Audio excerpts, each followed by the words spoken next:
Hello అండి, welcome back to Raj Vihar cooking channel.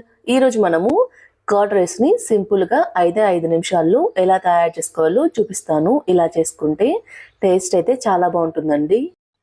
Curd rice తయారు చేసుకోవడం కోసం ముందుగా ఇక్కడ నేను 2 కప్పుల వరకు రైస్ తీసుకున్నాను. ఇక్కడ తీసుకున్న రైస్ కొంచెం గట్టిగా ఉంది కాబట్టి ఇలా స్పూన్ తోటి మ్యాష్ చేసుకుంటే ఇది కొంచెం మెత్తబడుతుందండి. కర్డ్ రైస్ కోసం రైస్ మెత్తగా ఉంటే బాగుంటుందండి. మిగిలిపోయిన అన్నంతో కూడా కర్డ్ రైస్ తయారు చేసుకోవచ్చు.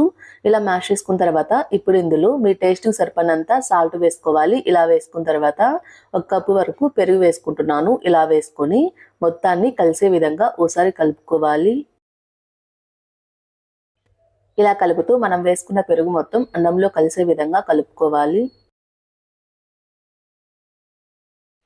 ఇలా మొత్తాన్ని కలిసే విధంగా కలుపుకున్న తర్వాత ఇప్పుడు ఇందులో 1 పావు గ్లాసు వరకు నీళ్లు పోసుకుంటున్నాను. ఇలా పోసుకొని మొత్తాన్ని కలిసే విధంగా మరోసారి కలుపుకోవాలి.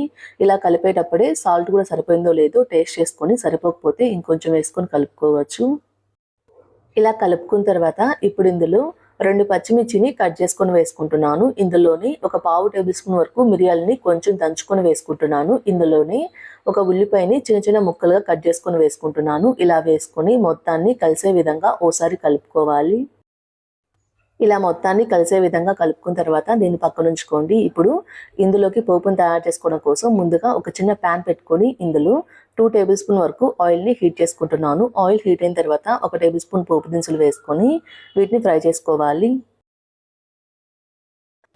ఇలా పోపు దినుసులు ఫ్రై అయిన తర్వాత ఇప్పుడు ఇందులో ఒక చిటికెడు ఇంగువ వేసుకుంటున్నాను. ఇంగువ వేసుకోవడం వల్ల ఫ్లేవర్ బాగుంటుందండి. ఇలా వేసుకొని ఇందులోని 2 ఎండుమిర్చిని కూడా తుంచుకొని వేసుకుంటున్నాను. అలానే కొన్ని కరివేపాకు రెబ్బలను కూడా వేసుకొని మొత్తాన్ని కలుపుతూ 1 నిమిషం పాటు ఫ్రై చేసుకుంటే సరిపోతుందండి. ఇలా కలుపుతూ ఉంటే 1 నిమిషానికి ఇవి బాగా ఫ్రై అవుతాయండి. ఇలా ఫ్రై చేసుకున్న తర్వాత స్టవ్ ఆఫ్ చేసి మనం ముందుగా రెడీ చేసుకొని పెట్టుకున్న కర్డ్ రైస్లో వేసుకుంటున్నాను. ఇందులోని సన్నగా తరిగిన కొంచెం కొత్తిమీర కూడా వేసుకుంటున్నాను. ఇలా వేసుకొని మొత్తాన్ని కలిసే విధంగా ఓసారి కలుపుకోవాలి.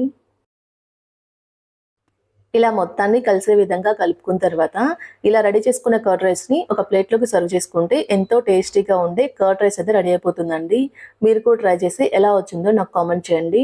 మా వీడియో ఫస్ట్ టైం చూస్తున్న వాళ్ళైతే మా ఛానల్ని సబ్స్క్రైబ్ చేసుకోండి. Thanks for watching.